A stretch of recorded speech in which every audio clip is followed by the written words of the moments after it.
Call the order. We'll start with the Lord's Prayer if we get all stand. Our Father, who art in heaven, hallowed be thy name. Thy kingdom come, thy will be done on earth as it is in heaven. Give us this day our daily bread. Forgive us our trespasses, as we forgive those who trespass against us. And lead us not into temptation, but deliver us from evil. Thine is the kingdom, the power, and the glory forever. Amen. Pledge allegiance to the flag of the United States of America and to the republic for which it stands, one nation, under God, indivisible, with liberty and justice for all. All right, so let me call the meeting to order. We have a quorum of the city council meeting for March the 1st, 2022. We've done the permanent pledge. We'll start with we'll go next to the roll call. Ms. Ramsey. Davis. Here. St. Columbia. Crockett. I click. Hello. Franklin. Here. Etherly. Here. Ford. I have 4 present. I did 2 something absent. about Wi-Fi. And I want to welcome KJIW, as usual, and their listeners, Helena-West on the world, anybody that has tuned into Zoom tonight, and anybody, any other media or guests that we might have tonight. So we'll start with the minutes from February the 1st. Ms. Ramsey. I sent these out in the packet, and I won't read them. You have. Yeah. Ma'am? They tell them that. Oh, yes, ma'am, I'll bring you one. Okay, y'all won't leave my baby out there for me. I'm trying to go back to the screen.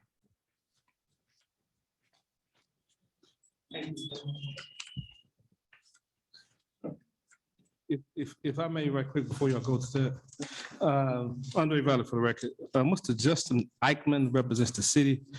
He's going to call in so we can discuss. He's at a city council meeting in Town, Arkansas right now. And he's going to send me a text message and then I will call him when it's time to discuss the issue regarding the lawsuit. But he's going to have to step out What to you call us did, and then he step was back doing in. fine till I gave it to We're you. asking just for a point of privilege when he calls in. Okay,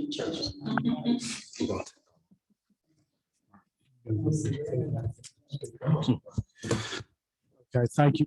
Thank you, Ms. Valley, for that point of clarification. So minutes of February 1st, you have a chance to look at them. Is there a motion or second to adopt the minutes from February 1st? Second. Mr. Franklin moves, we adopt minutes February 1st. Mr. Edley seconds the motion. Any questions or conversation about comments about the motion? If not, call the roll. Franklin. Yes. Crockett. Yes. Davis. Etherly. Yes. I have 3 yes and 1 abstention and 2 absent. Smith. I'll vote yes. All right, the next meetings, motion passes. The next minutes are from February the 15th. Give you a chance to make sure you had a chance to read those.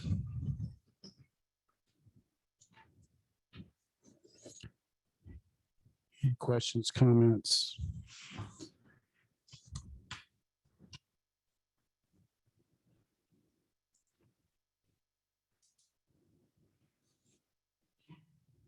Is there a motion to accept the minutes from February 15th? Mr. Franklin moves adoption. Is there a second? Mr. Everly seconds the motion. Minutes from February 15th. Any questions, comments? If not, call the roll. Minutes 15th, February 15th. Franklin. Franklin.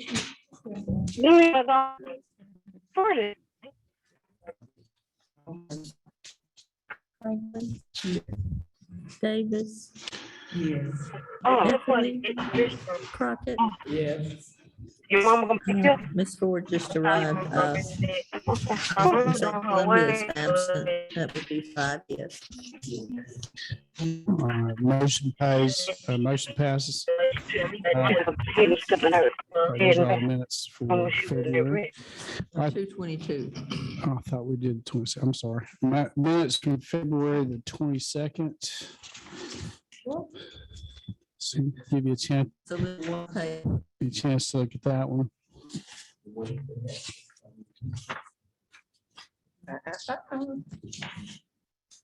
February the 2nd at noon.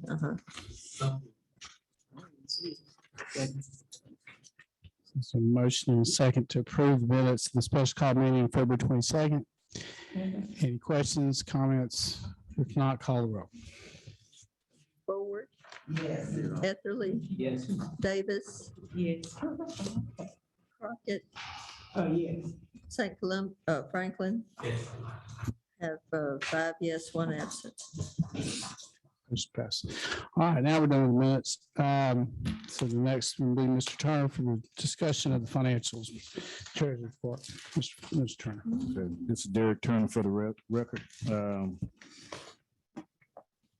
There wasn't a lot of activity in January, so I'm just going to give you some quick numbers from the financial report. The general fund at January 31st, 2022, the general fund had $429,175 in cash. We had a gain from operations in the general fund of $236,191.77. And like I said, there wasn't a lot of activity. We didn't write a lot of checks, and we got a franchise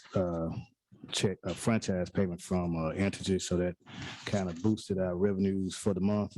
And like I said, we didn't write a lot of checks in January, but I'm expecting to write catch up a little bit in February, so that gain will probably dip a little bit in February. And you can find the gain from operations on page 10 of the financial report.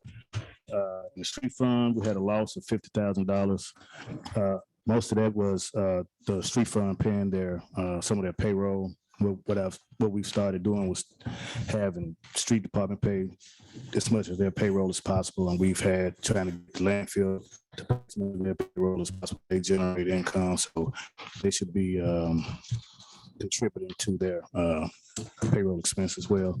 So in the street department, they had a $50,000 loss in operations, and like I said, most of that was them paying for their own payroll. But we don't expect that losses like that to happen every month. The landfill actually did have a gain in operations of $8,000.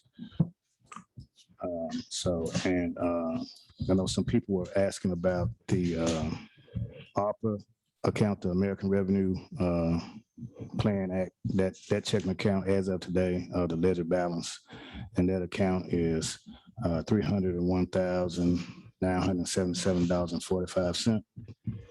And the reserve account, the Bank of the Ozark reserve account as of today, they had a ledger balance of $279,612.84. So are there any questions? I have a couple questions. Yes. It's fine. You said the street department, so that's, what about the sanitation department? And the sanitation department receive any money from the water department, from sanitation fees that they collect? The sanitation. They're bringing one this week. Yeah, we received a check Are yesterday, I believe. And they they're gonna current on their debt? It's still. There's still two payments behind. So how can we need to see, how can they just collect the money for us? How they get to spend the money that they collecting? That sanitation fees, it comes directly to us. Sanitation charge either goes into the sanitation department or comes to general fund, one of the two. So how can they skip out on paying us money? They just collect. The charge on the water bill is sanitation charge. we went up on sanitation charge. That money was going to I would like to see a percentage going to the sanitation department, the rest come to the city. But it looks bad that they're 2 payments behind. So they in December, Yes, we in March. yes. So, I mean, I think that that makes it harder for us to operate when they're just collecting the money from us, for us. We pay the water department should get something for handling it. But the rest of the money should come to us. That could be new garbage cans, that could be new dumpsters that we could be providing to these customers. I think that we need to look at that. I know it's a lot going on, but we need to look at all that, and we start also looking at with that these people with 2 and 3 dumpsters, these apartments, they need to be looked at. Anything with sanitation needs to be looked at. If we can run around here and try to dip in other things and not pay attention to things that make this city money, so we can move this city forward. You can't move it forward when one entity is not paying. That's like, I hate to say it, I won't say it, but if you getting the money for something, you're supposed to pay. They just collecting from us, right? Yes. Right. So why they're not being held accountable for bringing us that money? When you get it, after the 20th, that's the cutoff date, right? So that money should come straight to us, or straight to the city clerk to be put in general fund. So who's not holding them accountable for that? Not receiving that money. Is it you, Mayor? Well, that's why they're audited every year. That's who does the accounting. That's who holds them accountable. But So in the meantime, the general fund is allowed to help the water department. Yep. In which case they have needed quite a bit of help, as we've discussed earlier. they wouldn't have needed any help. Well, I'll wait till we get there. But Mr. Turner, I just want to say this for the record, that money after the 20th of the month, Ms. Ramsey should receive all sanitation charges in her office. For the record, she should not be behind, not one dime. The money is collected by the 20th of the month. That's when cutoffs happen. The sanitation charge should come directly to the city clerk's office. Am I right, Mr. Turner? Yes, sir. So I would like to see from here on out that happens. If not, we have to do something different. I'll let them know your concerns. And that reminds me though, we did this week receive our first new sanitation truck in a long time. No, a long time. Mayor Hollowell was here. And that's been a long time. So we're grateful we had that, and then it's much safer, much more efficient. And they also provided the trainings. We really need more, but it's an expensive truck. So if you didn't know that, make sure you do know that. We have a brand new garbage truck. And we also do have new garbage cans. I always forget the number we ordered. 600, which are being routinely distributed throughout the city as they're requested. I don't know, I don't keep up the actual list, but I do know that y'all approved and we purchased. Now, we had a long time frame because of the supply chain issues that everybody had, but we did finally get them, and they are here and they're on the lot. They're being distributed. If you have anybody Your friends. with issues with requesting one, now we leave that up to the sanitation department. They look at every can, they determine who has one that's damaged and so forth. But certainly feel free to let them know if any of your constituents have any questions. I have a question. As a point of reference, how much are we talking about in sanitation fees that's not being transferred on a monthly basis? It averages, I would say, about $135,000 a month on average. Is what the fees are. And so if they're 2 behind, I guess it's what, 270. Other questions from Mr. Turner? I got one, Mr. Turner. Yes, sir. So with the money from the sanitation fee, now, remember, we bought the mayor talked about the new garbage trucks, right? Yes. But we bought 3 raggedy trucks that he said was good trucks. And let's make that money that you spent then could have gotten us a new garbage truck. So, pat yourself on the back twice because you bought some raggedy trucks that told us there was going to be some good trucks. 2 of them caught on fire and one of them right out there at Young's. So you're doing a good job. Now, if I'm not mistaken, Mr. Franklin, didn't we ask you to go visit with the And I sanitation told crew to them go when meet and go when inspect? when they it? brought Is that the- true or not? When they Did you brought the inspect truck- the when they trucks brought the before? truck out here, I told you not to buy. Did You insisted. Did you recall that you were Did you charged? recall that I do told you you- it was trash when you picked it up? Did you go and inspect the truck and Yes, come I back did. and And I report told you to it us was that you trash. thought that we I should buy told you, them? no, I did not. I said it was trash then. You knew it was trash. They had 3 owners before You we ins- got it. You inspected the I truck. looked at the truck when what's the name? Joe Murphy brought them out here. Mr. Turner did not tell you they was trash when they got out here. Did I not tell you that? Yes. Did you Did not report expect that? it, Mr. Turner, did not expect that truck when they brought them here. Did not tell you out there in front of the director that they were trash. Did I not? Yes. Did you report that back to the council? I told them and I told you. No, I don't recall you. You got I don't amnesia. recall you recommending that we not buy them.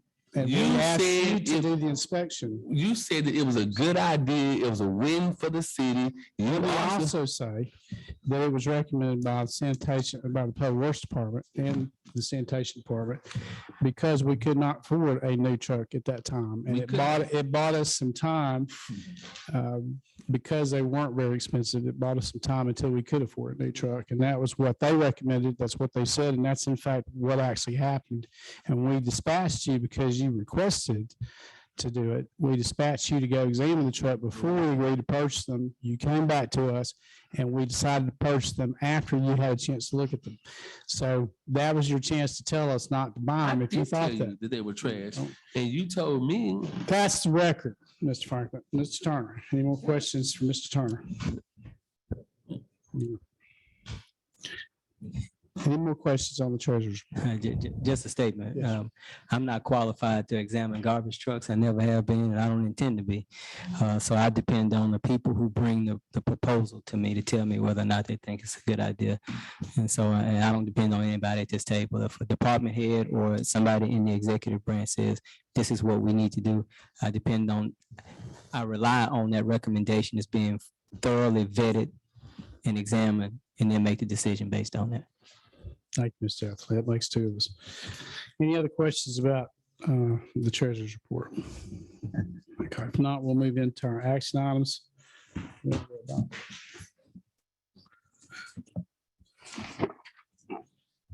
Sure. Okay, the first item on the agenda is something we kind of passed over a couple times. Resolution that we do every year on bank signatures. One of the things that's recommended is sound accounting practices is to have multiple parties required to sign drafts and checks. And if you look at resolution 2, this is something, again, we do, is it every year, every 2 years, every year? Every year. And this allows, make sure that we all, and it's usually the 3 of us up here. You have to look at the check before it's dispersed. Did I say that right? You want to add to that? We had it on the agenda, but we didn't do it. So we need a motion. We ran out of- Cause I thought we voted on this. Cause I don't remember Mr. Etheridge's name being on there, on the first one. He's been on there for several years. So you, I don't think he's actually ever signed one, but I don't think I've ever signed it. he's been on there since I've been, since okay. 2015. So we haven't did this year.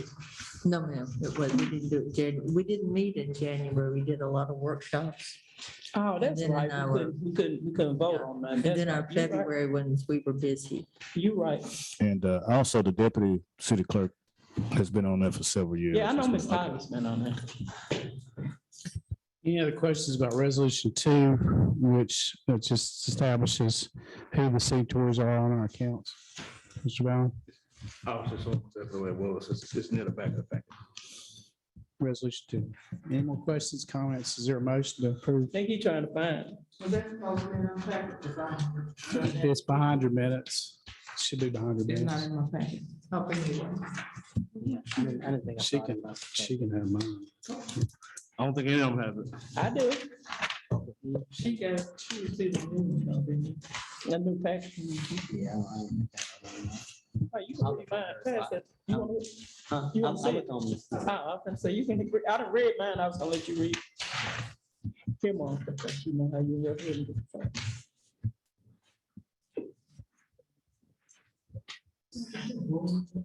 I'm just checking names, that's all I do. Ain't nobody gonna see that no more. Anybody else who needs a copy of it hasn't found a copy of it? Okay.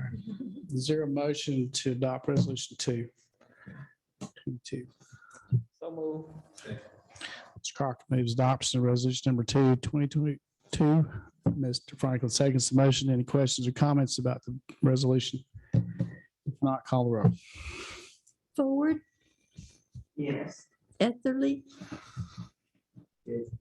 Franklin. Crockett, Yes. Davis, Yes. 5 yes, 1 absent. Motion passes.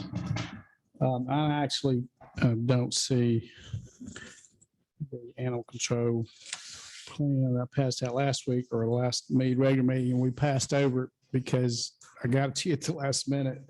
And I didn't feel like, that met with the requirements of giving you enough notice. Now I don't see it in the I'm packet. sorry, I omitted it. And I'll be honest with you, I don't really want to talk about it if it's not in the packet. But if any of you have any questions, or we can move it to next time if you want. I gave each of them a new copy when I took the packets out. Okay. Why don't we do this? Because we got other issues. We'll move it to the bottom of the agenda until next week or the next regular meeting. And I'll just say again, for anybody, particularly interested in this issue, please reach out to me if you have any questions, if you want additional information in that time period that you'd like to have available. But I don't want to bring it up. It's not on your table, so we'll bring it up at the next meeting. If there's no objection. All right, so the next one is the letter from ADEQ regarding sewer leaks. So let's give you the latest on that. And so as you know, on Tuesday, February 22nd, I think, the day after President's Day, we had a special call meeting at noon, I think it was, in here, about the sewage break that's in the wooded area between Oak Forest and Stringtown Road. The request was whether to approve the lesser of 2 proposals to make the fix according to those who had looked at it and given us estimates. The decision by the council was to put it out for bid. Put the project out for bid, and I'm forgetting something. What else? But not to approve one of the 2 proposals, but to put it out officially for bid. And the next day on February 23rd, if you'll look in your packet, hopefully you all have a copy of the ADQ letter that we received on the 23rd. So I notified because for one thing, I felt compelled to communicate with ADEQ about the issue in general, about reporting requirements and just all of that, because as we point out many times, ADEQ governs water and sewer, and we also have to worry about federal and state regulations at the landfill. Those are 2 places where we are subservient to state, federal laws and regulations. So ADEQ being the most important when it comes to sewage overflows. And so as a result of that communication, to make sure they understood, knew what was going on and all that kind of stuff. They sent this letter. In that letter, and I'm really just reviewing it. You've got it in front of you, but I'll review the highlights of it. This was a sanitary sewer overflow, which is SSO for short, sanitary sewer overflow. In this case, it was breaking the line due to the exposed line in the very wooded area, but in a drainage basin in Crowley's Ridge, which goes throughout our community and also into our water supply or into our groundwater. And is a serious violation, public health violation, public safety violation, among other things that must be reported to ADEQ and the Department of Health and immediately addressed. And so this letter deals with the different laws, regulations, Clean Water Act, the Arkansas Water Act, and so forth. So what it says in the bulleted area, if you'll notice, is that we shall, and I talked to them and asked them for clarification on the phone as well, just to make sure, but it says shall immediately stop the sanitary sewage overflow, the SSO. But with a temporary fix, not the permanent fix, which was what the proposal was that came before the council. But to do whatever we had to do expeditiously to immediately stop that. And it says shall immediately, two important words. And so Ken Ryland is who I contacted as our civil engineer. And as you can see, it was signed on the 24th, but the next day, but we began that conversation on the 23rd. I think he was out of town, but we started talking about it. And the 24th, we finally actually met. And he agreed that this meant that we had to stop what we were doing to temporarily prevent from continuing to go on. Back away. I'm sorry. I thought you wanted to get closer. He was gesturing over. I didn't know he was trying to. Thank you for letting me know. So anyway,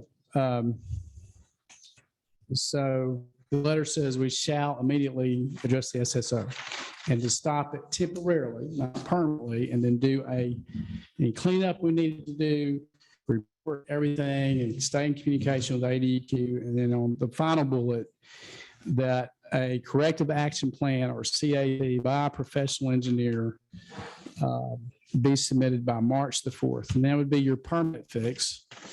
And that would also include what council requested, which was a bid for the permanent fix. In the process, as of today, they started, today's Tuesday, right? They started yesterday. And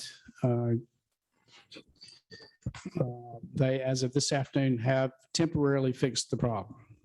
It is no longer overflowing. So, and I'll notify ADEQ both verbally and in writing, conference call, that we've complied with that first portion of the letter and that Mr. Ryland was in the process of completing the requirement of the final bullet, which would probably include the issue of bidding it out. And I don't know that we have to wait that long either, but we did have to stop everything and immediately address the overflow and stop it temporarily for obvious reasons. So that's been done. And now Mr. Ryland is working on the last bullet in conjunction with the water department and the wish of the council to bid out the permanent fix. So that's where that is. Any questions? What is what's the temporary fix, the nature and cost of the temporary fix?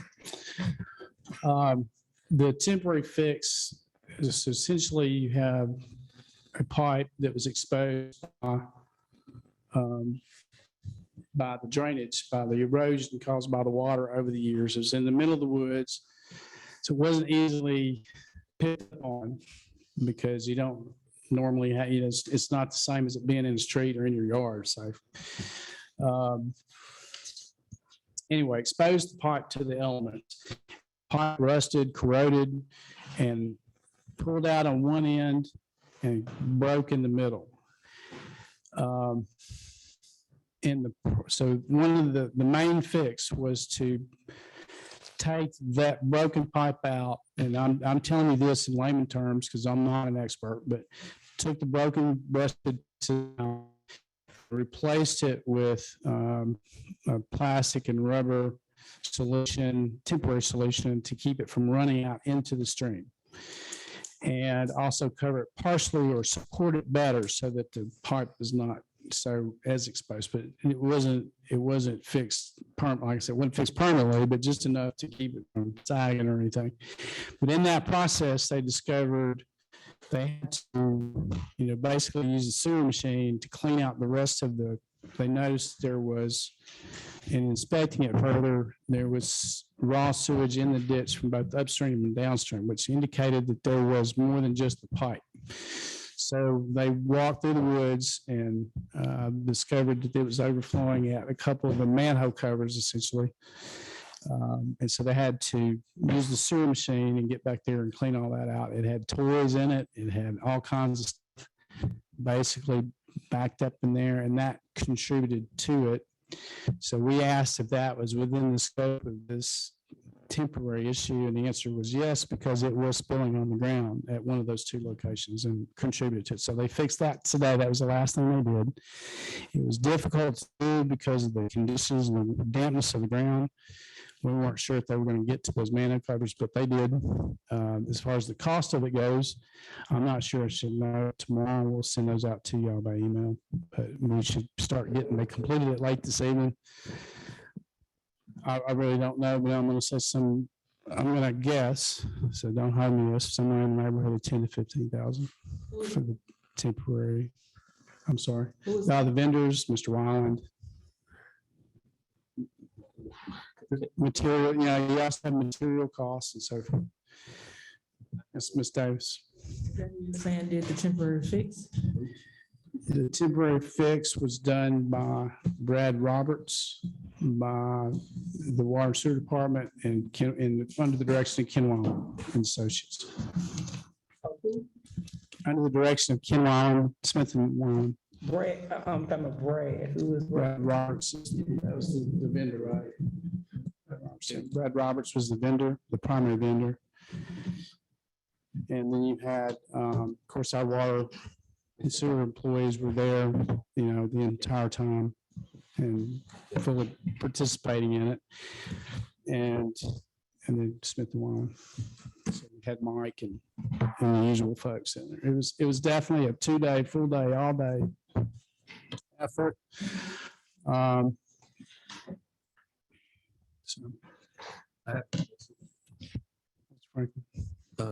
Miss Ramsey. Oh, sorry. Mr. Anthony, you finish? I'm sorry. But I have more questions, but go ahead. I can wait.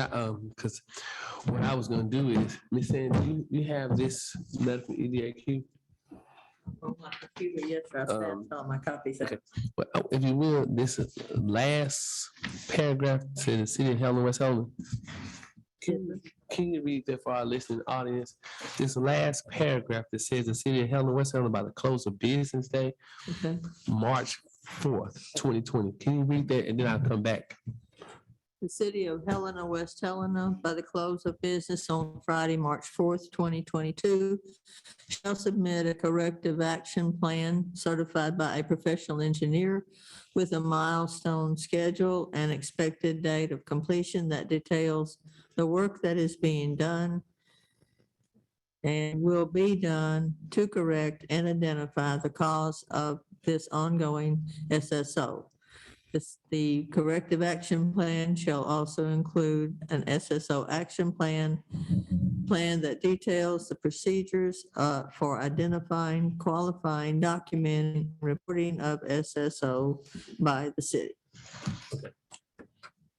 On that right there, it said, so what should have happened is, it just says, give them a plan of action, right?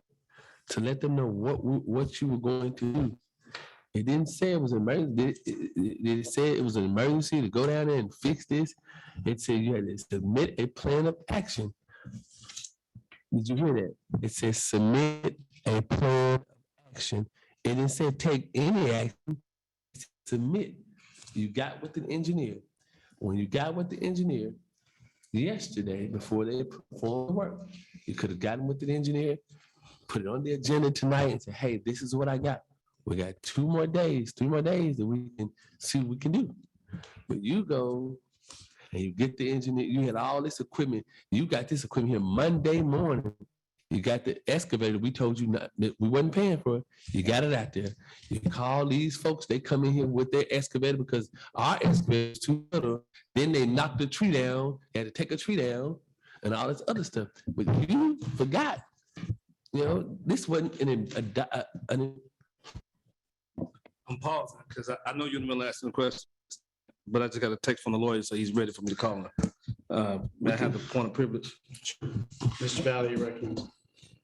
So for the audience, we're going to suspend this discussion and we'll come back to it. And we're going to move on to the premium pay lawsuit.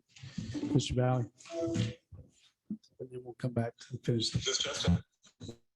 You know, it's Andre Valley. I have you on speakerphone. Can you hear me clearly?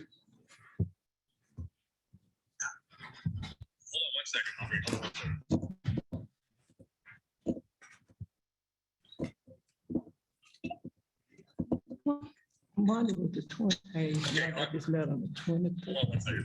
Yes. 23rd. Let me hang up and call you right back.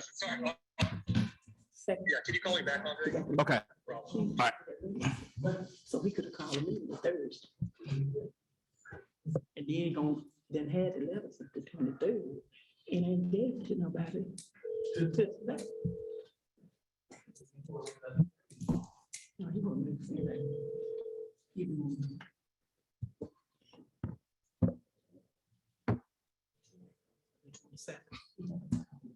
We had it 23rd, and we just got it on the 1st.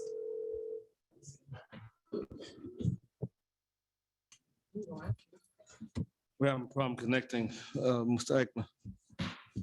I'm trying to give him another call.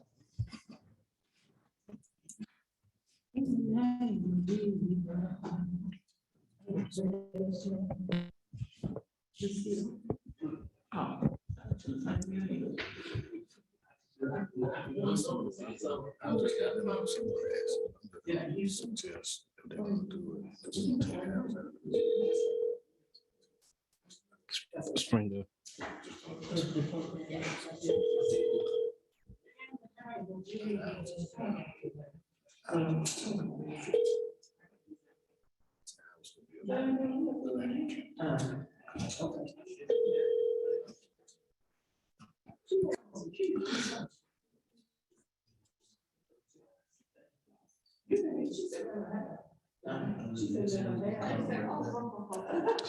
Yeah, I was trying to figure out.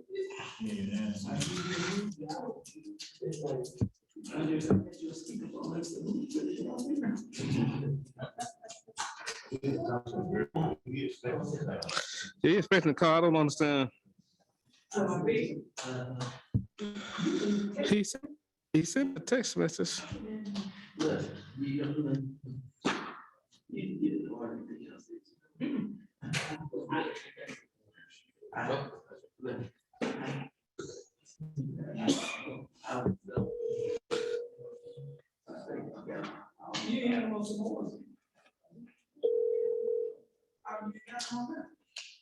Some people in my office still looking for some more.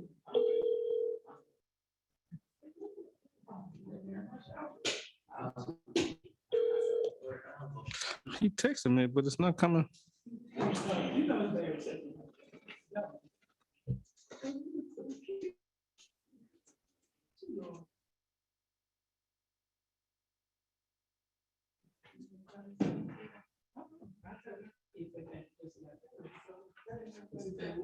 Why would they?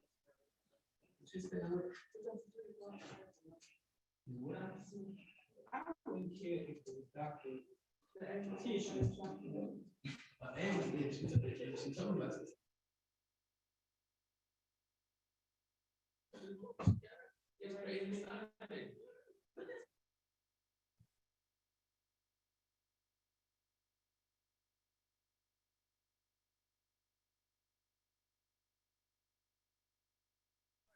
You doing? Good, Andre. Sorry about that. I was having problems with my Bluetooth. Okay, thank you. I have you on speakerphone. We're here in the midst of the city council meeting. First, Mr. Monday, can you hear us good? Okay, I was asking the radio personnel, can they hear us good? The city council members are here and we're here to discuss the proposed settlement and could you please tell us where we are at this point with the lawsuit? Sure thing. Thank you, Andre, and to Mayor, City Council. My name is Justin Eichmann. I'm an attorney up in Northwest Arkansas. I do a lot of work with the Municipal League, and the league has hired me to represent you in this case. And I wanted to be able to talk to you, and I'm sorry it's by phone. Thought that logistically it was the best thing to do to try to get the information to you. But if you are, I know you all are aware, there was a class action case that was filed in state court, and it had a variety of claims, some federal, some state claims that had to deal with the payment of bonuses through Rescue Act money and other money. I removed that case to federal court due to the federal claims. And then once kind of having a chance to review the case, I have spoken to the plaintiff's counsel on a number of occasions and have arrived at a proposed settlement, which I would like to review with you all. The settlement would require some paperwork and a bit of a process to go through. And my concern was going through all that process and then bringing it to you all, and we're not all on the same page. So, this is an effort to kind of get an early indication to make sure that, the council and the mayor would be on the same page with regard to kind of the outlines of the settlement. This is in general terms. We'd have to probably get a few details, but in general, the proposal would be that the employees would receive the remainder of the bonus from the rescue funds, and in general, that would be the payment of the $1,000 that remains. Second, that the council would be paid the bonus that had been adopted from the general funds, paid from Rescue Act money, because that can't be done. But the council and elected officials would be paid the bonus from general funds. Third, that the attorney's fee paid to the plaintiff's counsel of $10,000 for the case.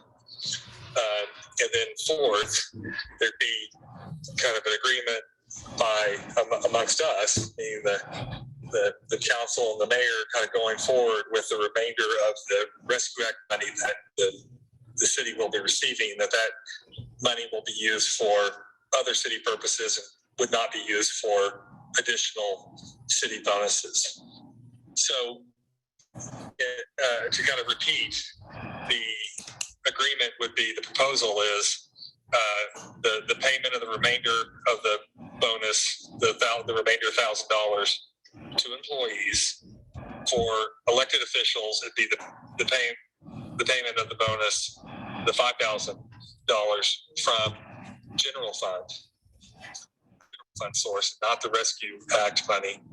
Third, the payment of the attorney fee for $10,000. And fourth would be the agreement that that this would be the last bonuses from Rescue Act money. That the next tranche of funds that you receive would be applied to city projects and needs that the city directs. So that's the outline of the agreement. If council and mayor are on board with that and would like to proceed, then I can proceed with plaintiff's counsel and we can work towards getting that done and working out the details. But, would like to be able to answer any questions that you all have and get some direction. Things, Andre Valley for the record. I know there's some issues where I might need to cover Okay. that I didn't cover with that. One of the things that, thank you, Justin, is Andre Valley for the record. One of the things that we also discussed with Mr. Hayes, this agreement is also, not Mr. Hayes, Mr. Wilkerson and Mr. Eichmann. This agreement has also already been presented to the mayor because one we were trying to do is to clean up all the issues at one time. And if the city agrees to this, the city doesn't want to go and file paperwork with the federal court saying the case is over, and then the mayor not be on board with whatever it was.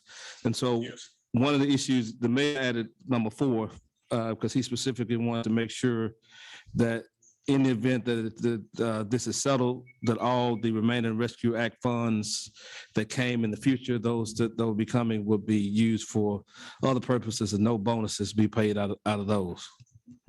Correct. And I need to add to the council that I have talked with the mayor on the phone about this proposal the other day, and now talking to the council as well, just for transparency's sake. Just want to make sure we're all upfront and on board with what this proposal would be. And Andre, I would add one thing too. I did talk to Mr. Wilkerson about the proposal last night. I called him and talked to him about it. He felt that it was a good and reasonable settlement. I like it's a good and a reasonable settlement, and would recommend it for serious consideration to the council. One other thing that we discussed with the mayor was the payout of the elected officials and how it to be done. We were deferring to the city treasurer and the city clerk as to whether it be a one-time payment, whether it be a full payments or whatever. I don't know what the city finances were, whether they could pay, but I just want to put that out there. But the issue at this point, the primary thing is that we're trying to make sure that the council on board with the general terms so we can move forward. Because once the council approves this, he will be filing something in federal court to try to have a compromise settlement, and we can't go back at that point. And so that's why we want to make sure that everybody was on board before he goes forward. That's right.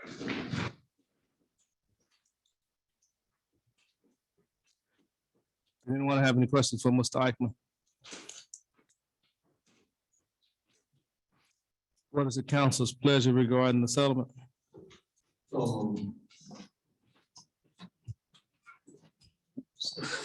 No.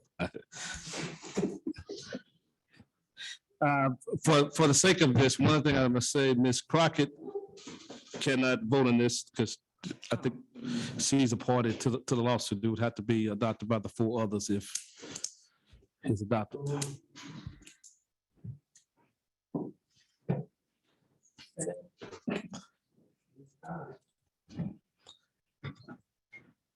I believe there's a motion by Mr. Franklin and either Ms. Davis or Mr. Motion by Mr. Franklin, second by Ms. Davis. Any further discussion? Madam Clerk. Franklin, Yes. Etherly, Yes. Ford, Yes. Davis. Yes. It's 4 yes. 1 absent and 1 can't vote. Okay, I have 4 yes, 1 absent, and 1 council person can't vote. Okay, And so would I need the mayor's vote to make it 5?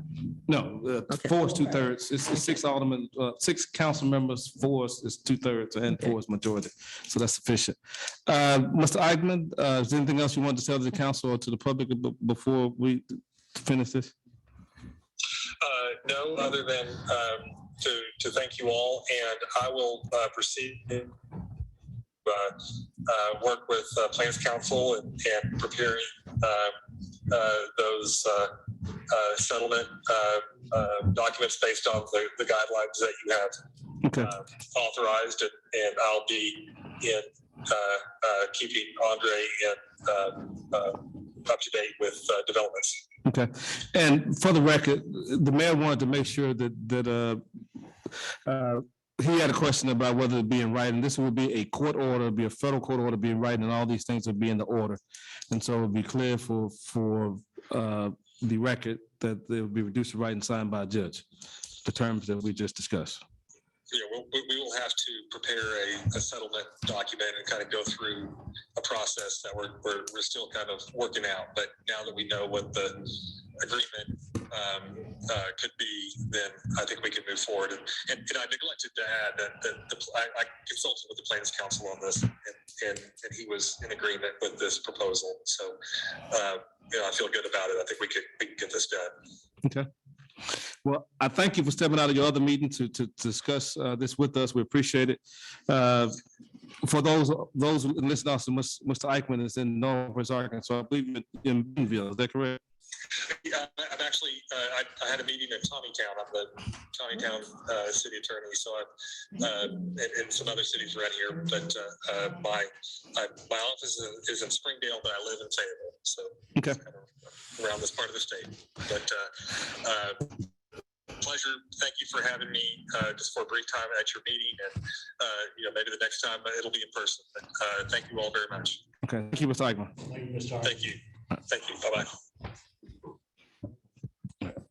So that concludes that issue. I believe Mr. Franklin had the floor prior to that on something else, but I yield back to the mayor. So thank you, Mr. Valley. And so we're going to move back to the issue of the ADQ letter. And Mr. Franklin, you were in the middle of, I think, something when you. What I was, as the letter stated, that Mayor, you could have, we had a meeting on the 22nd, which was probably a special call meeting at noon. This letter is dated for the 23rd, the day after. My only thing is, if it needs to be fixed, you could have communicated with the city council better than what you do. This is not an argument. We're trying to work with you, but if it's your way or no way, have a little respect for the people around this table who are elected, just like you. If you got this letter on the 23rd, we just got it today. We just got it today. It wasn't in the packet. We just got it today. My only thing is this: if it needed to be fixed, you don't have to be. If it was no rush, and that what the letter said, Ms. Ramsey, he had until the 4th of March to submit a plan of action. Get the plan of action from the engineer, submit it back to EDAQ. But you had all these folks here yesterday, Monday, the 28th. You had these folks here ready to work. I understand that your folks call you and tell you that it need to be done, but what I would like to see going forward, it need to be fixed. But these folks told it wasn't a pressing issue. It's been out there since October of last year. And all I'm just saying is, you make things harder when you go and get an excavator and call more things to do this and do that. And then you're going to come to us with a song and dance and we ought to pay for it. I mean, if you could have called a meeting Monday and said, hey, listen, this is what I got back. This is what I would like to do. But you got 2 more days, 3, before you have to submit a plan to EDAQ. You got the engineer right down the street, right next door. You could have said, hey, this is what I want you to do. But you don't care about us. You said it was an emergency. This says otherwise. And I'm gonna let you go and give your state of the city. I'm just going to ask you if you could read the first bullet I ain't read Can nothing. you read the first? I read the last. The last is what's important. The Is last, the first one not the important? last says what you should do. And that's exactly what we are doing. No, But did you read the first No, bullet? I read what I wanted to read. That's right, but you didn't read the whole. I mean, but Unfortunately, I don't have it that. So says, what would you? it says that it was not an emergency. That's what it says. It's what do you not understand about shall immediately stop? Shall Immediately stop. you said it yourself. Shall immediately stop. Okay, shall What do immediately you not stop. understand about? What I'm not understanding. And are you saying Could that you call? should have Could let you? it continue? We're not going to yell, but you could have. I'm asking you a It says question. that, but you could have called a special call meeting. And I said, did hey, call a no, special you call didn't. meeting. Yeah. We didn't get this. Mary, see how you play games. This letter came out on the 23rd. I can read the letter. It came out on the 23rd, the day after the meeting. This lady, did you fix this leak on? She called them folks, and they was going to be in the area this week. She got them to come earlier just to look at this project. That's how y'all work. See, if it need to Mr. Franklin. wait now. If it need to be fixed, but we met at this body meets whenever we need to. You could have met at 12 o'clock when you had them folks out there. You took that excavator over there. You could have said, "Hey, let me call the council and say, hey, this is what we need to do." When they emailed you this, you could have called us. It's share. You like you said, share. You could have called us. So you want to look good, and you want to try to fast talk. All you had to do was one thing: call a meeting. Let this body be informed on what's going on. We don't have the day-to-day operation, but you could have just said, "Let me let them know." So if it gets over my spending limit, they'll get me out of the crunch. Nobody's not going to work with you when you just go do stuff that you want to do. I'm with getting it fixed, but let me know. Let us know. We control the pocketbook, not you. But you're gonna do what you want to do when you get ready, because she called you and jumped all down you and told you what she wanted done. You could have called this body and called a meeting. I would have made the motion to get it fixed. Ms. Carter. I just have one question. Can you tell me why, if you got this on the 23rd, we just getting it on the 1st? I don't know. I think we sent it out. Not sure when we actually got it.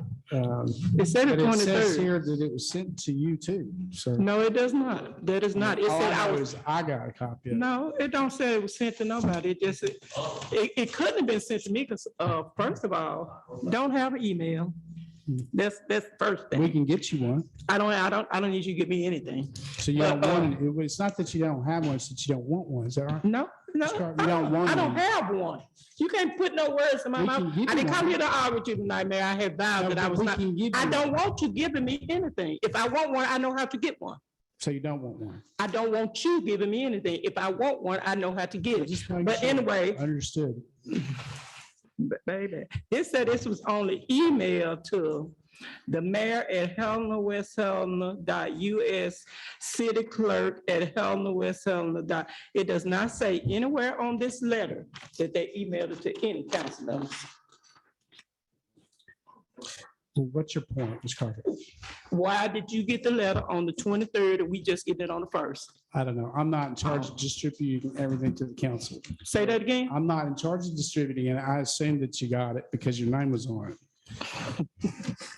We met on the Okay, I 22nd. do. You say it. But Ms. Crockett, we met on the 22nd and had a special call meeting where we did as soon as possible. It was Tuesday because Monday was federal holiday. So it came to our attention that we needed to do something immediately, or mine anyway, on Friday. We called the Friday before. On that day, actually, on that Friday, I called a special call meeting for the next available business day, which was Tuesday at noon. Okay. We elected as a body to bid it out. And that's what was decided at that meeting. I notified ADEQ of your decision, and this is their response. Now, we acted. Say, hold on. Repeat What that I part right did, there. what I did was notify. I missed the part. You said that after our meeting, you did what? I notified ADEQ of your decision of how to address this issue and asked for guidance. And this is their response. And their response was, we shall immediately stop the SSO with a temporary fix. And all the stuff that Mr. Franklin alludes to is the permanent fix, and that we should use the civil engineers. So the next thing for me was to contact Mr. Wallen and ask him to basically kind of take this over, Okay. which he did and did an admirable job. When did you contact Mr. Wilder? I believe it was the same, it was the next day. Okay, I believe in it the was. process of contacting Mr. Wilder, just like you sent out, it The only day- take, it It only was take, that wait a minute, afternoon. I I'm got the trying to phone there. remember, Ms. Scott, I'm Let me- trying to remember. I It think might have been the remember after afternoon I of the get through. special meeting. After, It could have been. okay, but, okay, you, I can't what? remember. It could have been that afternoon. I don't really recall. So if you hadn't got I the- know, I did contact Baby, AEQ why that don't afternoon. quit? I said, okay, if you contacted him the day after the special meeting, No, the day, the day of the The day special, I after. was trying to give you some help. The day of the special meeting, this letter didn't come to you to the 23rd, so why was you contacting him the day of the special because meeting? they told me to. What they told you to? AEQ What they told you at? on the telephone that you need to get with your civil engineer as soon as possible. Mayor, This is an urgent situation.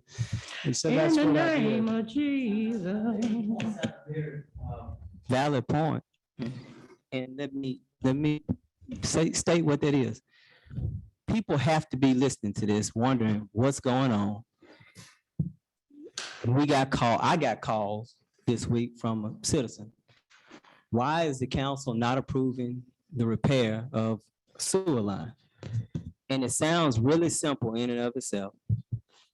That person probably got more conversation than anticipated from me, to which I explained. On February 22nd, the council got dropped in its lap that there's a sewer leak. It's been going on since September. That was located in October. And I didn't quite understand until I read this letter, because the letter says that on February 17th, a complaint was received by ADEQ, which means, and I hear you now saying you talked to him on the 22nd. So there was communication with ADEQ going back to the 17th at least, and Mr. Patterson said that they had been contacted last year and notified. So what I would clarify as I'm hearing all of this and we put this story together is, first of all, from September to October to identify a sewer leak is negligent. From October to February to take action on it is gross negligence. To put it in our laps on February 22nd and say, now fix it for $58,000 would be negligent on our part. We took the appropriate action, we said bid it out. But the more facts that you gather, this gets worse. Because what ADEQ said is you got to have a certified engineer to approve your plan. What we were given on the 22nd did not have the approval of a certified engineer. It was just somebody's estimate for repair. So even if we approved it on the 22nd, we would not have been following proper protocol. What makes you think that? The letter says that. The letter came after the meeting and But are you saying that if they didn't write a letter, they would have said, fix it without a certified engineer? Is that what you're I saying? don't know what they said, because that's not how it happened. Well, let's clarify what they said you got to do. Yeah, but they said that after your meeting. Okay, so what you're saying is if we had just fixed it, they would not have said that there's a proper way to fix it. What they're I telling don't know you, what they would have said is what I'm telling you. You're making up things as. I'm not making up. Factual. I'm not making up something. The letter says, to anybody who wants to listen, the letter says a corrective action plan certified by a professional engineer with a milestone schedule and expected date of completion that details the work that is being done or will be done to correct and identify the cause of the ongoing SSO. If they say we want a certified engineer on February 23rd, why are we to believe that they want a certified engineer in September or October of last year? Why should we believe that? So what you're saying is that because a citizen complained on February 17th, they created a whole new framework for which they wanted us to repair a sewer leak. That's not even plausible. The other thing is, I hear you pointing to the sentence, and this is the issue on the repair. Because what you're telling us tonight is that the temporary repair exceeds your spending authority and it exceeds the bidding requirements. That's what you're telling us here tonight. And what you're telling us is that you did that, you bypassed the council because you got this letter from ADEQ.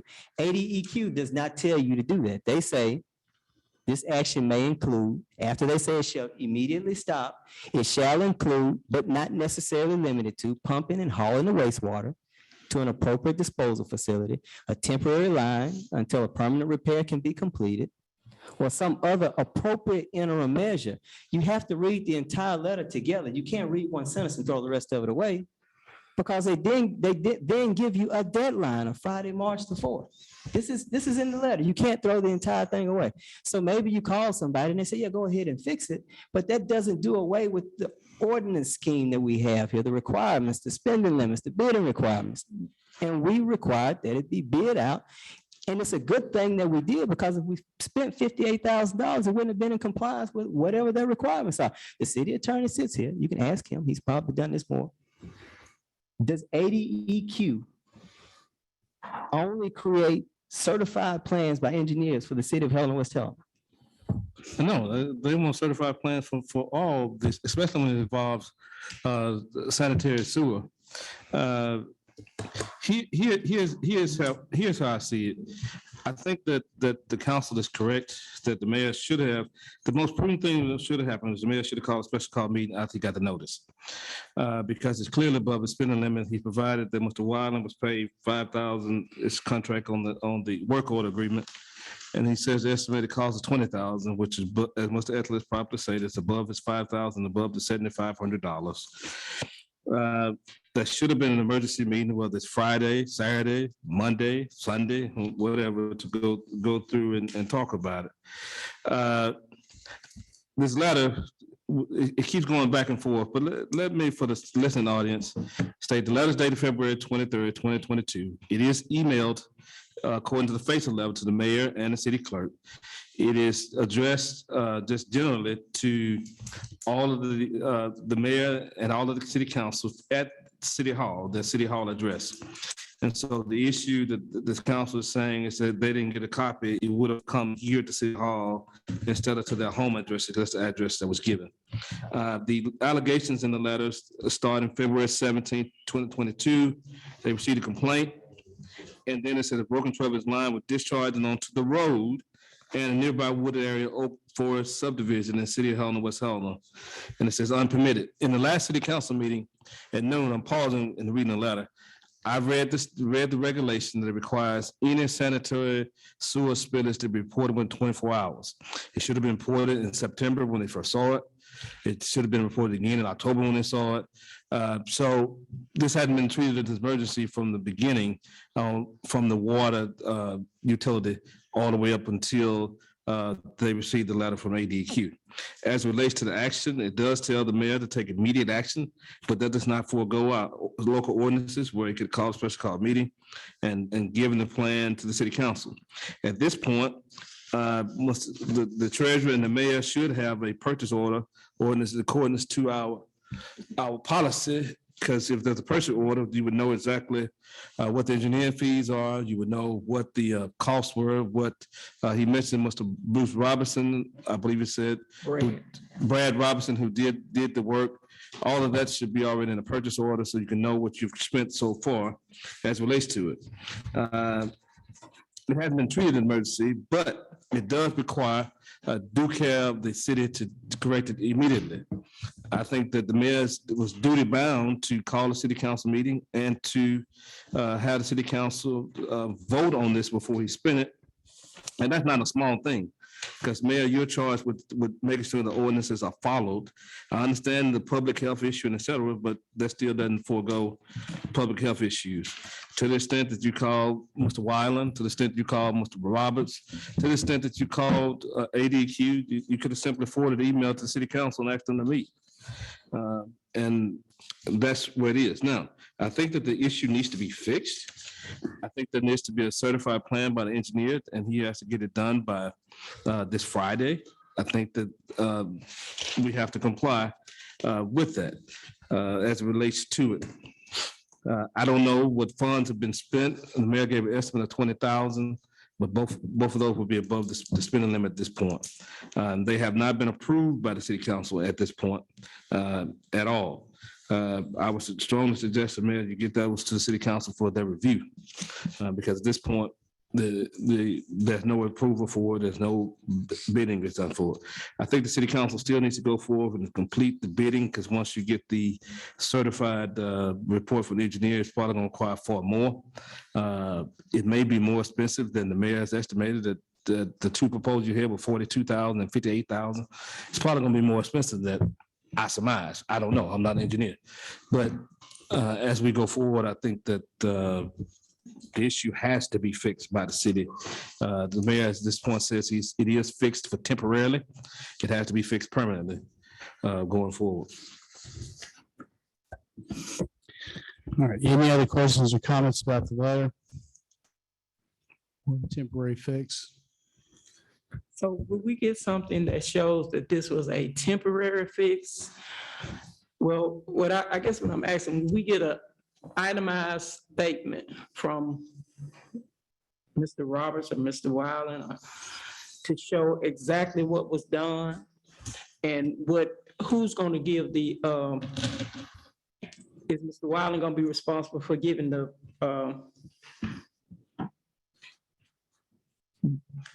giving the professional engineers schedule certified by a professional engineer, the corrective action plan? Who will be doing that? Mr. Wyland, as you can see by the agreement. By what agreement? Agreement's in your packet. It's in your packet. If I may pause for Yeah, just a I'm second. talking about a lot of stuff that's in the packet. I don't have that. On the back page is a work order agreement. On the back, what page? The letter, the third page of letters is I a got two work order pages agreement. to the left.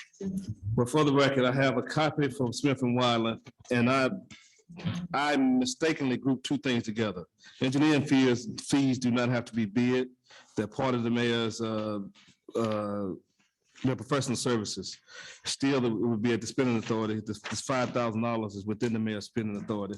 It'd probably be more than 5,000, but this I commingled the 20,000 when I did the numbers as to Mr.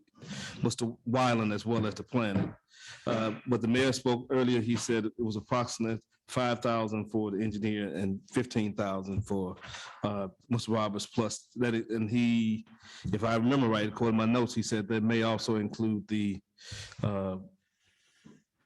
pipes and all the fixtures that were required. But to 15,000 is what he said. Let me say for the record, as I said at the time, it's a guesstimate. I have no idea. Page two. I have no idea. I haven't received anything other than Mr. Wyland's statement here. But I'm assuming it's in that neighborhood, but I don't really know. I don't have anything, any documentation or anything else. And as I said a few minutes ago, when we get it, you'll get it, which is what I think Ms. Crockett was asking. Okay. And if I may also, I don't know how much it's going to be. All I know is what's in your packet. yes, that's what I was talking about. Yeah, but It's an down attachment. here, it says, as per fee schedule, see page 2. I don't. Phase 2, what he typically does is has his hourly rate on there, typically. It's a pro forma. I don't have a copy, but excuse me, that's the work order agreement. I want to jump ahead and then come back to what you all are discussing at this point. As we go forward, when we do the projects according to the American Rescue Act, it'd be my recommendation up front that we begin to look at the professional service for you to have an engineer already so we can avoid these type of situations, because as you're doing the projects, we already have that in place. And I think that's something that the council and the mayor needs to consider as we're going forward relating to other projects. With that, I yield back to discuss this particular project. I interrupted Ms. Crockett. Mr. Wyland is not the city's engineer. Well, what he told me was he was willing to do a consultant. I'm not the mayor, but I had a conversation with him yesterday trying to see where we were. And what he said was, I talked to him about the history that we've typically had a city engineer. And he said that basically he's been on a job by job basis as it relates to it, that we haven't had a formal contract to make him the city engineer. Formerly, we used to have when Mr. Frazier was there, he had retainer from both cities, and both cities would pay him a retainer every month. And then he would do all the work, but he was the exclusive person for both cities. We don't have such a relationship with Mr. Wyland at this point.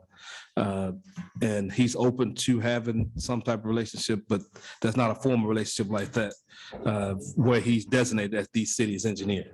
Oh, okay. Any other questions, Mr. Crockett? Ms. Crockett? No. Any other questions?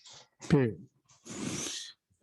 Okay, so the 3 bullets in your letter have been completed. We'll have the corrective action plan for the permanent fix report by Friday, March 4th. I'll make sure y'all are included in that email.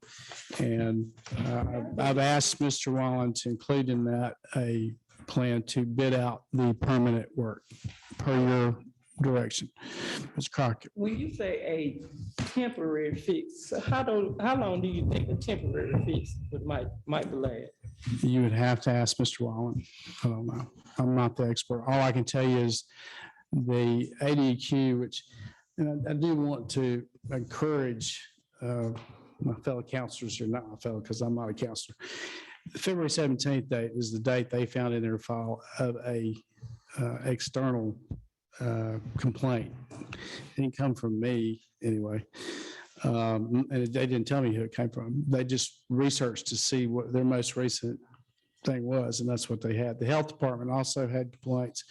The issue, I went back and looked, December the 20th was when I first became aware of it, and immediately asked him to go out and confirm what it was. And finally, we have a lot of sewage leaks that don't require any outside assistance. We just go fix it immediately, put lime on it. In fact, there's another one on Sears Lane over the weekend that we did. It didn't require any kind of, we're expected to immediately address it if we are aware of it, and we can.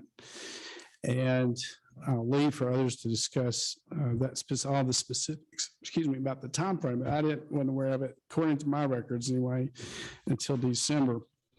And I'll be careful on the timeline issue, but I have asked AEQ if they would set up a meeting with us so that it's clear, not just to city council members and me, but also to our staff, what the state and federal requirements are on water and sewer. And of course, landfill too, while they're at it. So that there's a clear understanding where we are subservient to state and federal regulations. We do not, our ordinances do not trump whatever federal and state regulations and laws are. And that's the case in this case. And the reason is because of public safety. The bottom line is it went unknown for a long time because of where it's located. It's a very inaccessible location. It was very difficult to get to and assess it. Once it was assessed, it was difficult to get others to assess how much it would take to fit. So yeah, a lot of time, I'd say, unfortunately, too much time. That's being looked at by IDEQ, and I'm glad they are, and I asked them to look at it. They're also going to try to advise us on what is expected of us. Now, those in the city who have licenses and certifications and trainings, that's one of the things they learn is when do you have to report something. Whenever anything, especially sewage, is reported to me, I always ask the question I have for 3 years, have we made all the appropriate state and federal reporting that we're required to do? And usually the answer is yes. We put lime on it and we fix the problem. It's pretty much that simple. And we have some recurring problems that are systemic, like stormwater overflow that we've talked about. This is something a little bit bigger. But it's incumbent on us to immediately try to address it as soon as we possibly can and report it. That's always going to be the case. The bottom line is it's temporarily fixed. The real answer to your question is I'm not an engineer. I don't know the answer to how long that temporary fix would last. Can we get the answer to that question? I can pass it on to Mr. Wallen, but I don't know. I don't even know the answer to that question because I'm not a structural engineer. Okay, I got one more question. You just made the statement that you did not become aware of the situation until December the 20th. If my memory serves me right, on the meeting that we had, it was not the 22nd, but at the last scheduled city council, no, but that was in the special call meeting. It was stated by you and Mr. Patterson that Mr. Patterson had reported it to you in September. And then they pumped something out that caused the person that was complaining's water to flow. So it was another report in October. And you stated in that meeting that you knew about it. And when was this meeting? February 22nd. I don't recall that change at all. I know. I don't recall ever saying that I knew anything about it at that point.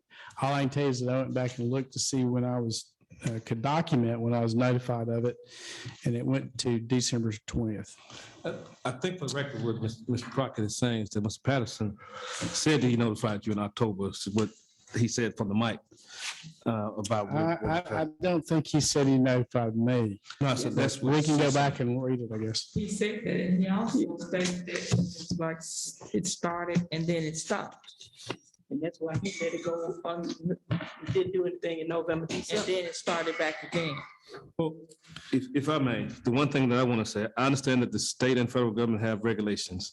The cities also have regulations, and Mayor, you have to operate within all three. And I think you had a duty to tell the city council, for the city council to vote on it and to get it resolved as it relates to the expenditure before it was done. It's one of those things that it's not just you, but I've been here city attorney for years, and this has been something every mayor has dealt with. But it's one of those things, the city attorney, I just hear over and over and over from city councils that they're not getting information from the mayor's office, even the mayors that preceded you. And part of the issue about it is city council, in this situation, city council like the bank.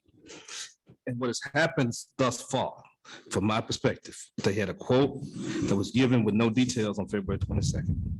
And given the quotes with no details, it was tantamount to just saying, if it was a house, so I'm gonna spend $58,000 to repair your house. And ask you for what? And they said, well, there's a leak at your house. And there was no details given to them at that point. And with them having no details, they were supposed to make a final decision based on no details. Today, there were no documents brought for them to look at as well. And they haven't been asked to vote. You haven't asked them to vote to approve anything, even though it's not appropriated. And so they still have no details. Now, I understand you may not have it all, but I'm just saying the perception of this constant chorus over and over, it precedes you. It's other mayors have done it. And so part of it is, the issue is that you're facing with is we've been hearing this chorus for year after year after year after year, and it only gets louder and louder and louder. The council grows more frustrated, and so it's one of those things I've tried to advise every mayor, not just you, to walk through the front door, tell the council what's going on, so we won't have a lot of these breakdown discussions.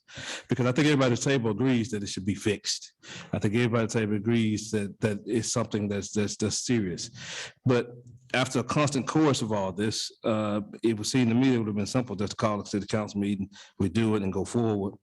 And it creates this perception that you don't respect the council, which is what their perception is, and that you don't respect the city ordinances, because it's one of those things, it's just a simple thing to do that you could have done and just done it. Now, I've advised you before privately, I advised every member before you, with the restrictive nature of the ordinance that the city council had, I would make the city council meet sometimes 2 or 3 times a week if I had to show just how restrictive it is. It is a restrictive ordinance, but no mayor, including you, has been willing to do it. And I go all the way back to my brother, Johnny Weaver, all of them, Jay Hollowell. I'm not just casting this at Kevin Smith, Mayor Kevin Smith, for making it seem like that this is one of the things. It's just a history. And it seems to me that just creates greater frustration, and it's part of all of the mounting things. And we get into the weeds discussing, why didn't you tell this? Why didn't you tell this? Every meeting is we're in the weeds about why didn't we tell something, when it's simply, at some point, this has to cease and go forward. And I just say that to you. I say it to, if I'm here next year, whoever's sitting in your seat, whether it's you or someone else, I'm gonna continue to say it. I just pray that mayors will eventually start doing it. Okay. That's a lot of conversation about how I don't respect this, respect that. So let me try to give you the version that only I can provide you.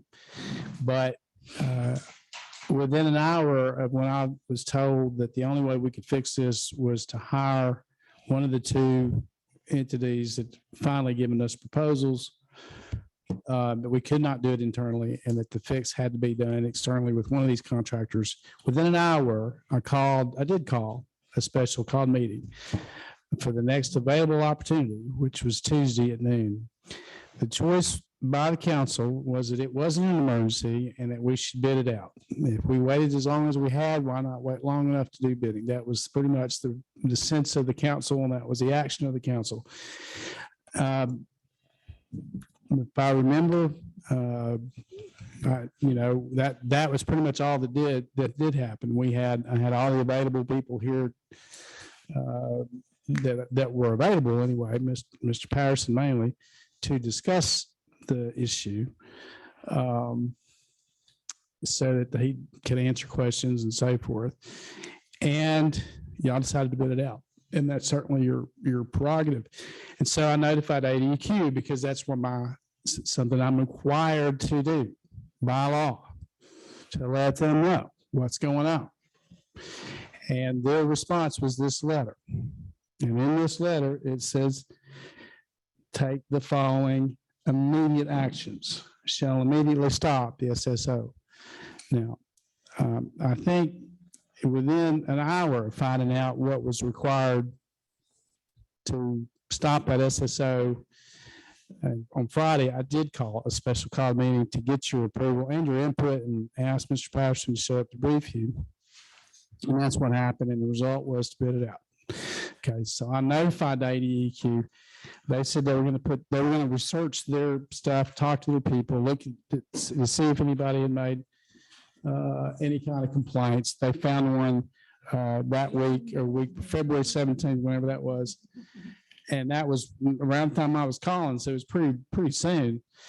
But regardless, they came out with this letter. Meanwhile, they suggested that I talk to an engineer to get their input, which is what I did. So I did what the state required and asked us to do in order to do what they say was in the best interest of the public health of our community.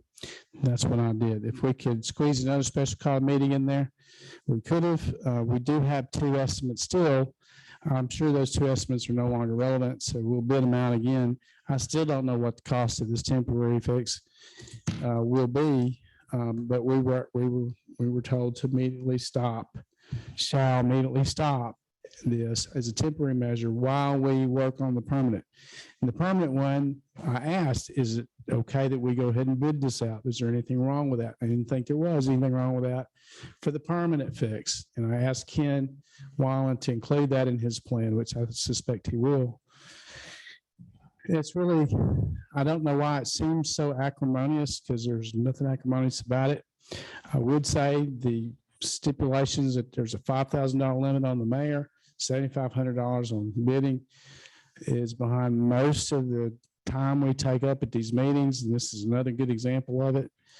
I really think our time would be better served speaking on the larger issues and problems that face our city, rather than beating up the mayor because you think the mayor doesn't respect the council and all these other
you sure legal? I mean, I think we'll be This- All legal. right, Mr. Early, actually, that's all I was gonna say. Really, you have the next two items on the agenda, so I'm just gonna hand it over to you. I'm gonna have to ask that my issue, and I get, somebody else can take it up if you want to. I just want to talk about the overtime in the water department, but we can put it on next. But to respond to what you just said, I have to say this.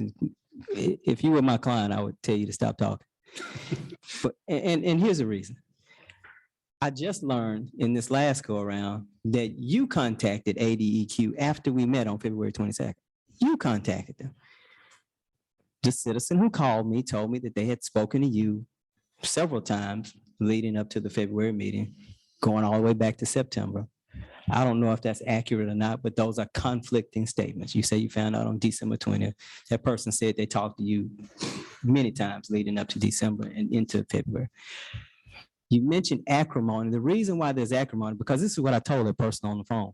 I said, I've been on the council for, I can't count the number of years now, but all, capital ALL, all of the mayors are the same. Every single one of them, they're the same. They do different things, but they tell you what they want you to know, and they don't tell you what they don't want you to know. I use the example of the water department being underwater and us not finding out until after we did a budget. I said, they're all the same. The ones that I like, the ones that I didn't like, they're all the same. They operate the same. They don't give information to the council when they think it's going to affect something that they want to do. They tell you when they absolutely need your help to get something done, and they come to you and tell you. I maintain that. I say it out loud. I say it in this microphone. Acrimony, because what you just told us is, and I told that person also, I said, I know you called ADEQ, and I know why you called ADEQ. The reason why you're calling me is because you want to place it at the feet of the council. We didn't know in September. We didn't know in October. We didn't know in November. We didn't know in December. We didn't know in January. We didn't know until February 22nd, but everybody wants to put the burden on the council to deal with the thing that they never knew about for 6 months. Now it's your problem. You fix it. And if you don't do it exactly right this minute, you're at fault, which is absolutely wrong. We found out about it on February 22nd. We said, beat it out. It's not an emergency. Nobody else treated it as an emergency. But then you tell us you called ADEQ. So see, what happens is these issues come along. And I told her, I said, the reason why you called ADEQ, because everybody wants to make the council look bad. And when you say I called them on February 22nd after we met, you're saying the same thing.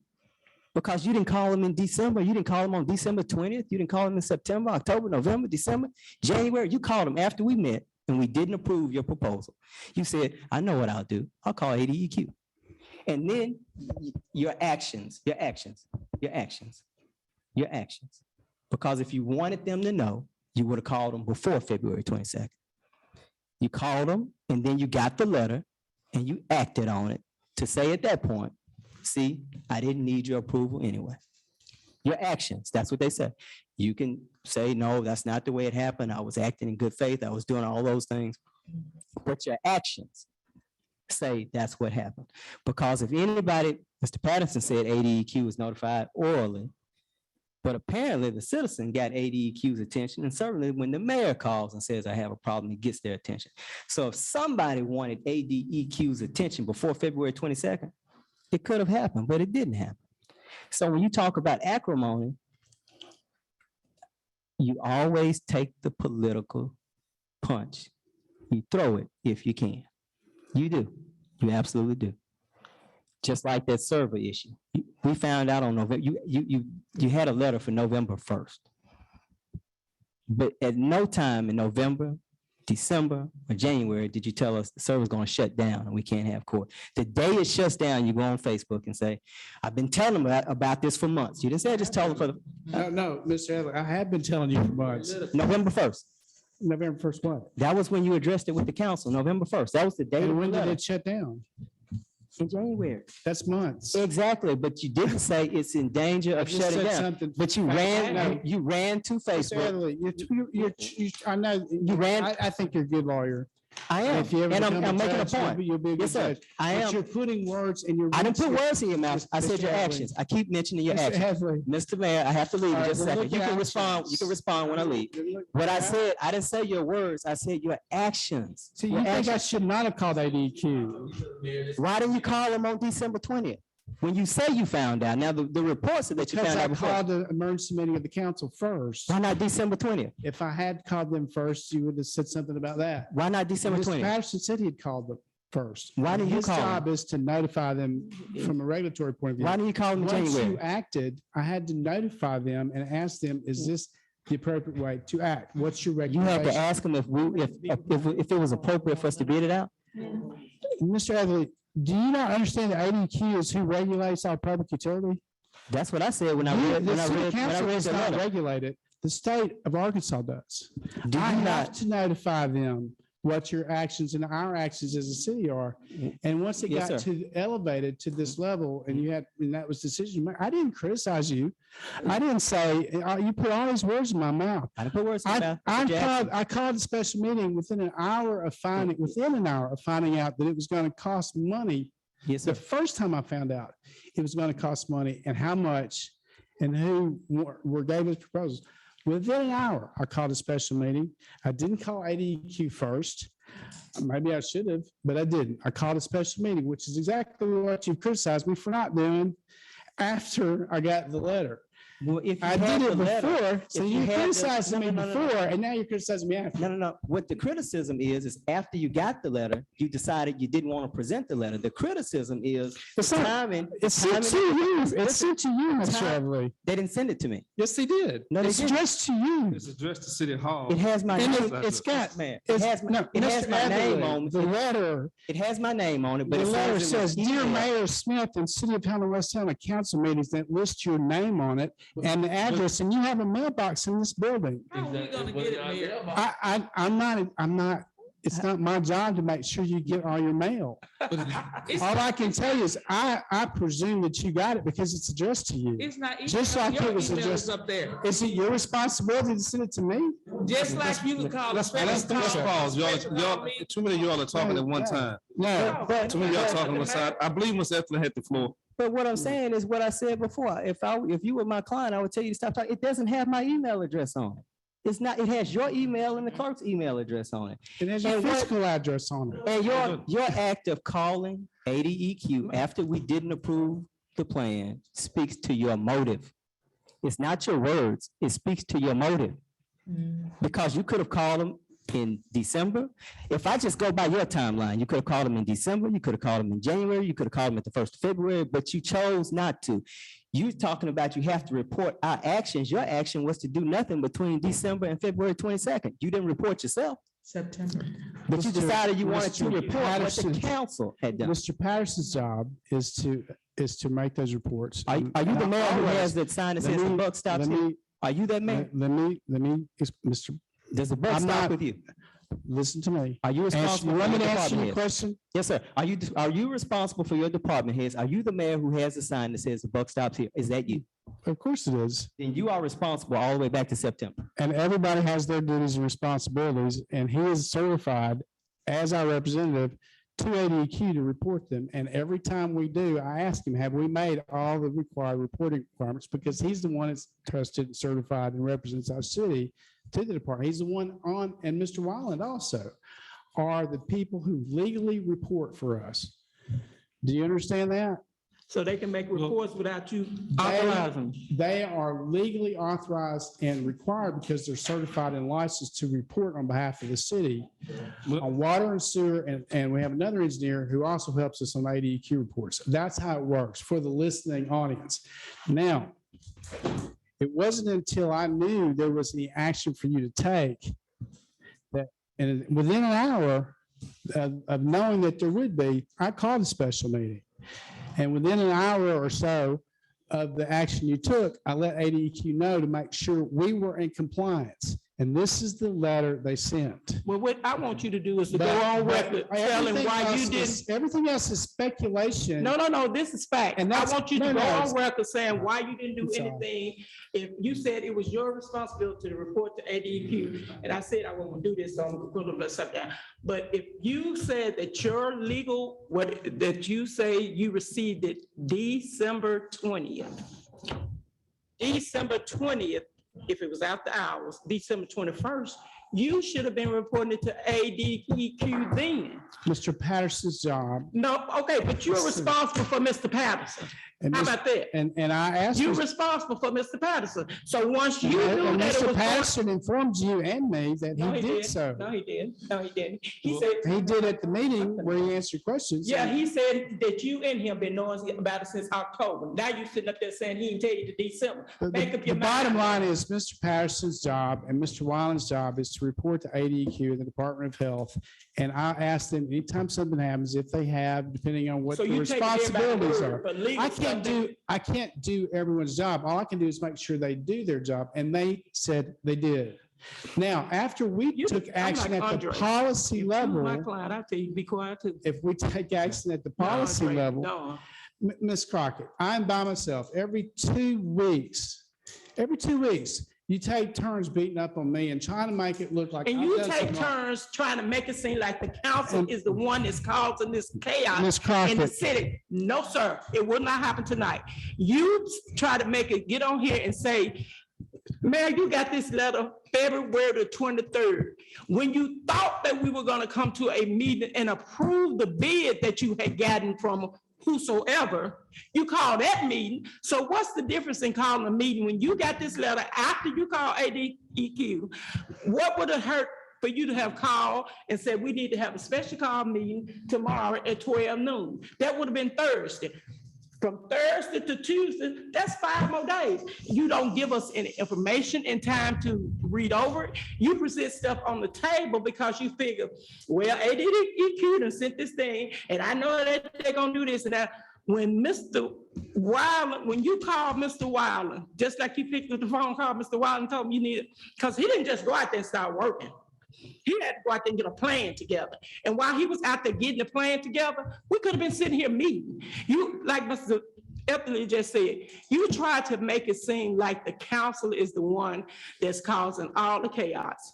The council don't sign not one, listen to me good, listening audience. The council does not sign one check. We got checks out here that's been, it was supposed to be in the next scheduled meeting, as the minutes from February the 22nd said, that we should have been receiving. Wait, I don't want to lie. Prior to the closing of the meeting, Mr. Franklin made the following request: a list of all expenditures with copies of monies paid for from American Rescue Funds and from water sewage funds for items during the declared emergency. Council would like these by the next regularly scheduled meeting. Where are they?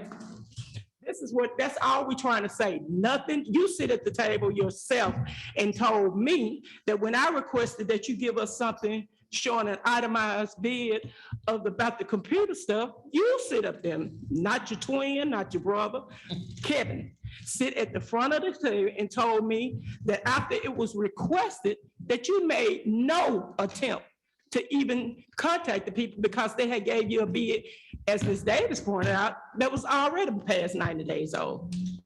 But you wanted to seem like that these 6 people were fired because you'll be asleep. But these 5 people sit at this table and you, like we're badgering you, like we are just so much against you. Mayor, my family kicked me out of my family because I stood up for what was right. I'm not gonna allow you and nobody else, because see, I'm claustrophobic and I'm not going to jail with you. But the simple things, all you had to do was call a meeting. Nobody at this table wants to be harassed on their job because one citizen thinks that we against what they need. Everybody at this table agrees that it was a problem. It was discussed lengthy, that's what the minutes said. And then it was voted on that we table it until you get me to the next meeting that you could get the bids. We wake up Monday morning and all the work done already started. The excavator that you ordered that was repealed, that could have been sent back, You made sure that it couldn't be sent back because you took it out there and attempted to use it, which it was too small that it could not be used. So now you're gonna need somebody. Ms. to Craig, you pay just for- made a statement right there. What makes you think it was too small and wasn't used? Who told you that? It was said. I said that? It was- Really? Wait, I said that? Mayor, I still got the floor. Hold your horse. I asked you a If it is or question. not, did you use it? Of course we did. Okay, why did you use? It was something? used extensively. Thank God we had it. Wait. But was it bought legally? Of course it was. No, it was not, Mayor. Ms. Ramsey, this question is for you. When we had that special call meeting and we repealed, what, is that the right word? Yeah. When we repealed all of those ordinances, the purchase and stuff, did you not tell us, because the question was asked to you, because it was said that the excavator might have been ordered. Did we not ask you if it could be it could be pulled out? We had not committed to it. And you told us that it could be pulled out. Now that's in the minutes. But Mayor, you get on here and then when people talking, you start trying to get your point in about everything. Mayor, this is beyond ridiculous. You keep saying that you're not gonna do this because you don't want to go to jail and you the mayor and you responsible for this and you responsible for that. But you need to be responsible for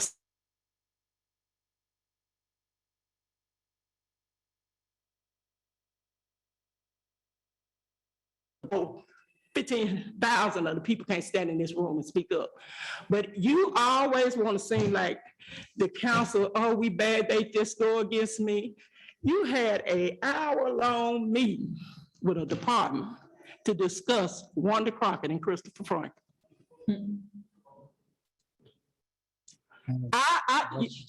Okay. Excuse me? I have it now. Ms. Cargill, do you have any other business come? from Yeah, the that's council? business, Mayor. I'm not exactly sure what you're into, but whatever it is, it's not on the agenda. Okay, it might not, And yeah, all of what I'm Ms. talking Crockett. about, what I'm talking about is on the agenda about you talking about this letter that you just gave us, like you had to go right on It's fine, but today. as and far do- as I know, you got the letter the same day I got How it. do- I how don't know do- how why do- I'm supposed to think you don't have But it. why do you In think that fact, we I did? assumed that you did. Your name was on it. Don't tell me what the assuming is. I Don't can tell me tell what you they what I told me thought. assuming is. I don't think. But you know why what did I you thought, assume Ms. that? Why Crockett. did you assume that? You keep saying that You I love to physically. put words in my I'm mouth not- and thoughts in my head that don't exist. I did not know. Ma'am, I assumed you had it because it's everybody's name's on it. That our name is on it, but You our didn't get it. address is not I'm on taking your there. word for it that you didn't get it, but I still don't know that you didn't get it. You still could have gotten it, as far as I know. I just know that I got it, and I assumed everybody else did How did too. you get it, Mayor? How did you have get it? gotten it, Mayor? I How think, did you get it, Mayor? Through It's- email. That's And right. it through And email. also, If you keep saying on that mic that our is it physical my job address. to get you copies no, of your wait a minute, wait a correspondence? Is that my job? Wait a That minute. one is. It is? let's my let us job. pause, y'all, Really? Let us pause. That's Let's my pause. purpose, to serve you by getting you your correspondence. Where If does you it say can call that? a special call let's- meeting let's- at noon the day before, we could have gotten that letter after you got it. I'm one way or the assuming you other. did get it, and Why and would you I assume already, that? we had just had a special call How meeting, could you assume that? and you also said at that meeting that we could have done this at a regularly scheduled meeting. Okay. I didn't say that. At the special call meeting I just had. I didn't say that. Job is to get us our information. I'll let you decide that, but I can tell you I'm this. asking you. My job is to make sure the citizens of this town are safe. And Man, don't tonight, use we that can- political stuff. tonight, there's no sewage spilling out there because we acted according to what ADQ told us to. Lies, people, lies. let's pause for The a second. final report will be due and the final fix will be done as you wished. But there are other requirements to keep this city safe besides your own thoughts and prejudices and egos My Lord. about what your role is or anybody else's role is. The fact is we have raw sewage out there. Okay, The state Mayor. of Arkansas Mayor, that requires ain't us on here to no more. immediately address it. But And I let them know. You said you think it was an emergency. You wanted to bid it out. I'm letting them know how we're addressing it. This was their response. and it was two-part. You temporarily, and it was reasonable, you temporarily do whatever you have to do to stop that flowing immediately. And not after you have a council meeting, immediately. They don't care about our ordinances. So Well, we ma'am- temporarily, I've got the floor, Mr. Valley. Temporarily. Well, I'm gonna address- No, ma'am, you want the listeners to hear the truth, then listen. No, we want to We hear what you say. we temporarily stopped the flowage of raw sewage was harmful to our residents. You understand? And now we are doing a plan for a permanent fix that includes your wish to have it bid. There is no conflict. We did both and we're trying to stay compliant with state and federal law, and that's what we're doing, and our citizens are better for it. Why the acrimony?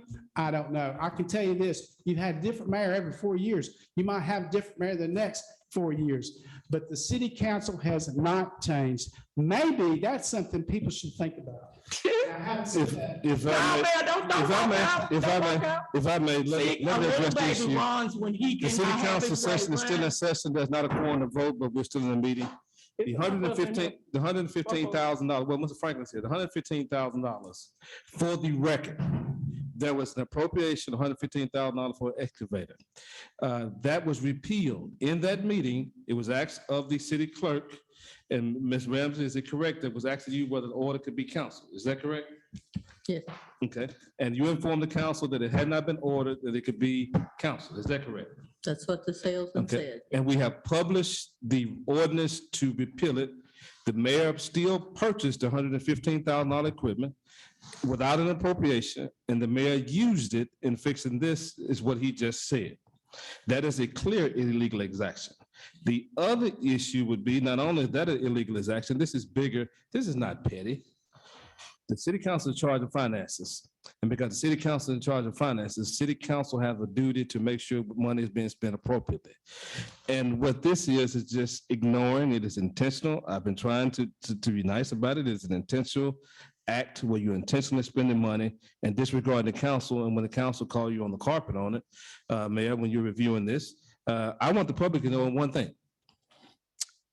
I, as city attorney, was only informed of this on February 22nd when the city council was informed. I had no idea of the leak in September, October, November, December. Nobody ever informed me of anything. I received the same notice at this table when the city council did as to what it was. During that meeting, I read the statute to you all from the regulation to you from ADQ that requires 24-hour notice. If they would have told me in September, I would have said it's 24-hour notice. You need to get this fixed. You need to tell the council immediately. Now, I don't know why I wasn't told, being the city attorney. I have no idea. But this is not a small matter. It's not a petty matter. It is the constant spending of money that is not approved by the city council. What this is the equivalent of city council saying, listen, you have a $5,000 expenditure. And when I said earlier about it, I talked about that his limit is $5,000. He's supposed to get council approval, but he's constantly spending money that is not appropriated, that is not approved, but not, I'm sorry, it's appropriated, but had not been approved by the council. Every mayor since consolidation have had this same spending issue. $5,000 cap has to be approved by the council, $7,500 for bidding.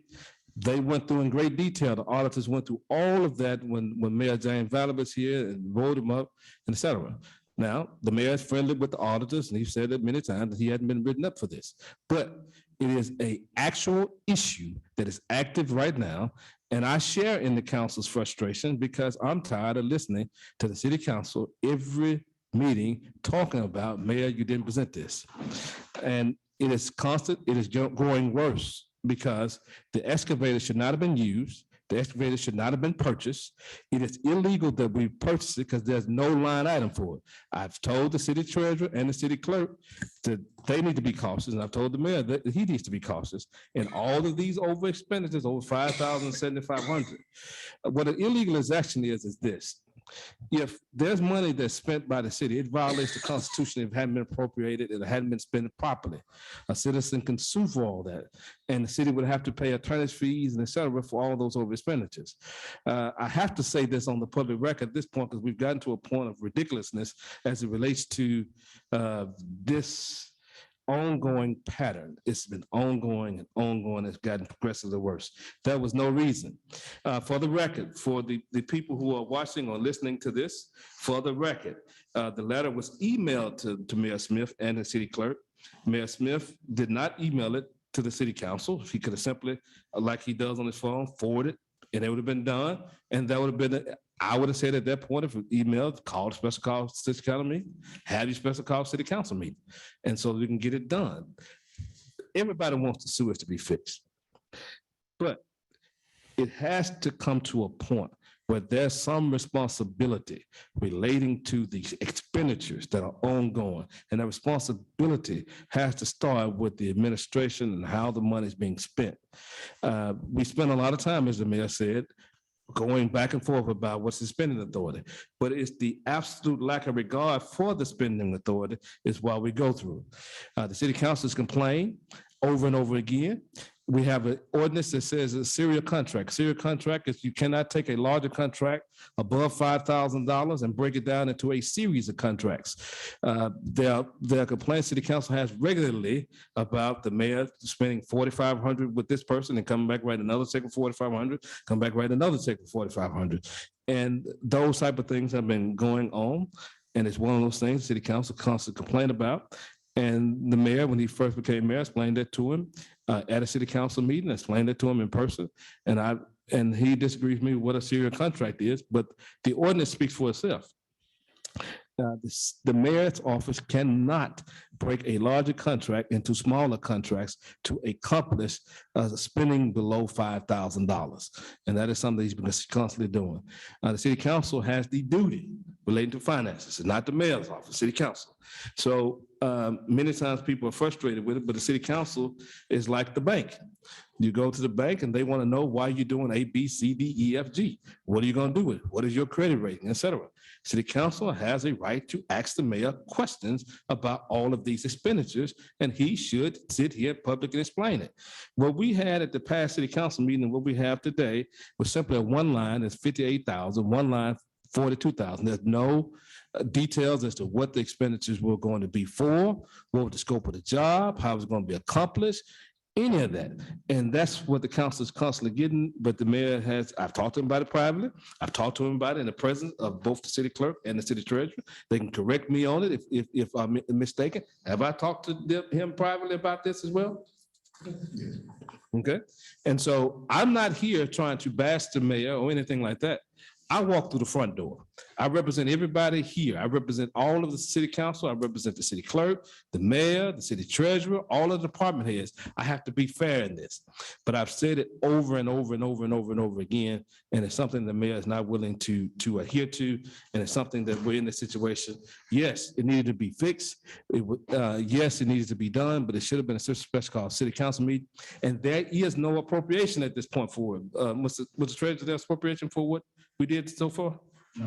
Okay. And so as there's no appropriation for it, it's an illegal expenditure because he didn't have an appropriation for it.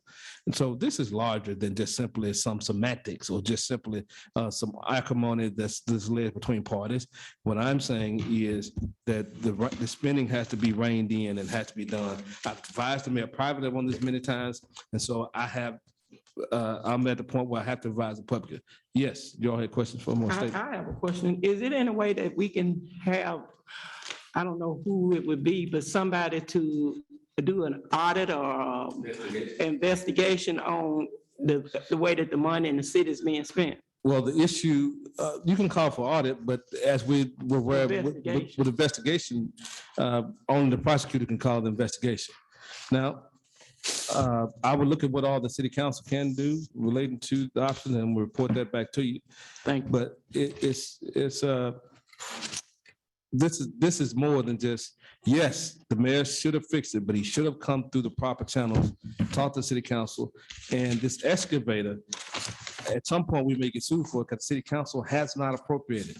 Was trying to city council has the city appropriated $115,000 for excavator for this year? No. Okay. And was it repealed last year? Yes. Okay. And so the excavator that the mayor is using at this point, he's spending it, he's purchased it, and there's no line item for it. Yes, sir. Can can you tell us where is the mayor? The mayor left out after Ms. Crockett asked the questions.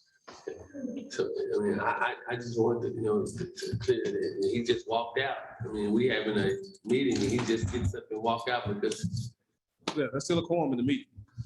just want to make sure people know. He Yes, just got up and walked out. Yes, ma'am. That's about the kennels. Have they been paid for? I don't know if the council is paid for. The second check never was mailed. The down payment was mailed and it's not, that did ahead of time. And they came and got the kennels and there was a charge for delivery and for having to come and pick them back up. And I don't know if we have any money coming out of that first down payment or not. I haven't heard from them, but I can check tomorrow. Now, for the public, Ms. Ford just asked about kennels. There were kennels that were specially designed, specially made for the city, and there was no appropriation for it. They were delivered to the landfill. They called the city clerk's office. They called me as city attorney. I told them there was no appropriation, and they came back to get it. And they said they would be charging us for the cost of the delivery, and they would likely either sue us or charge us for the cost of them special design, because they said they had a conversation with the mayor, and they said that they were specially designed based on their conversation to the mayor. They would not, they said they met with the mayor, the chief of police, and another entity, another person who was not with the city. But they had conversations with them, and that's where they got the information from. He called me pretty upset because he delivered them, had a special made, and there's an amount that he says that he thinks the city still owes. Do you remember the amount, Madam Clerk? No, I don't remember. But it was over $5,000. Yeah. Yeah, it's almost 9 because the down payment was about, what, 2,900? Correct. And his driver did sit out there all day waiting for us to do something and. Correct. For clarity, when they delivered them, what Ms. Ramsey is saying is that Ms. Ramsey didn't know what to do because there was no appropriation. She called me a city attorney, and the person had been sitting here with them on the truck all day. And back and forth conversations happened between Ms. Ramsey as well as the company. And then they called me and talked to me, and I told them that there was no appropriation and they have no authority. And so they took them back from that point. Ms. Franklin, you had a question?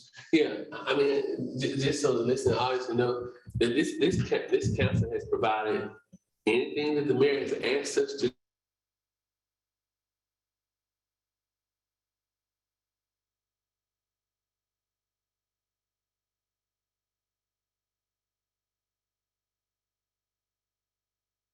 The city council is, it's with a little pushback.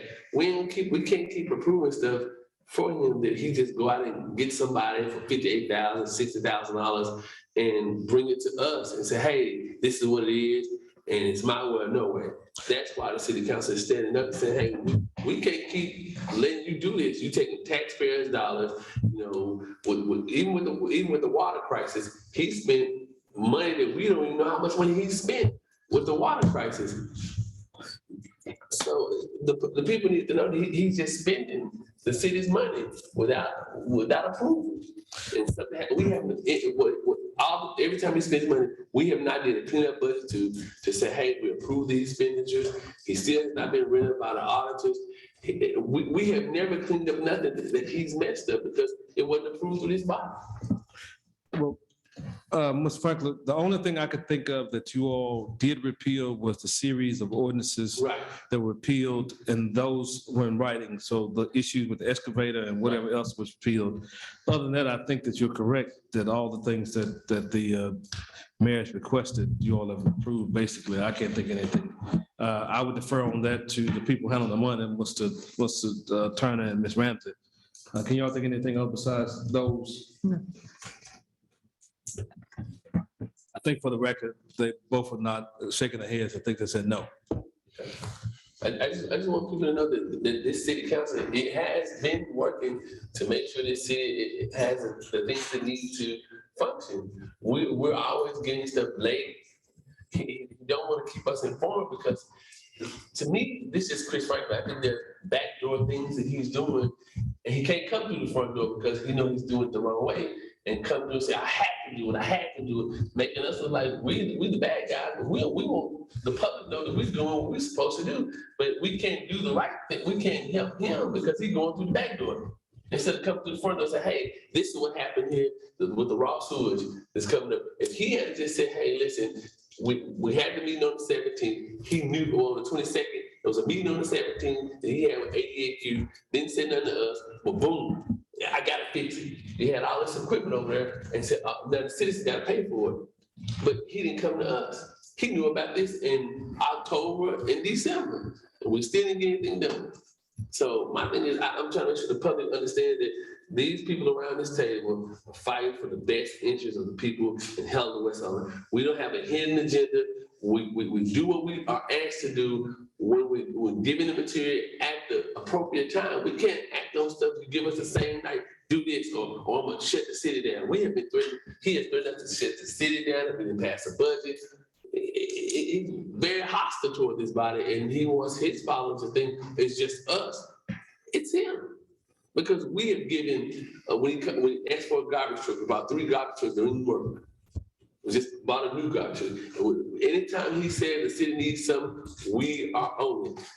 Server, printers, whatever, raises that he asked for, we've done it. So I just want that to be, I want to be known, and this body has done their homework to try to make sure we help this administration, but we get kicked in the teeth. Now, Mr. Anthony left, he said he had to leave. The mayor didn't say why he had to leave, but both of them left. We still have a quorum. Is there any other business? I cannot run the meeting. Is there any other business that needs to be had this evening? I move we adjourn. Second. Four.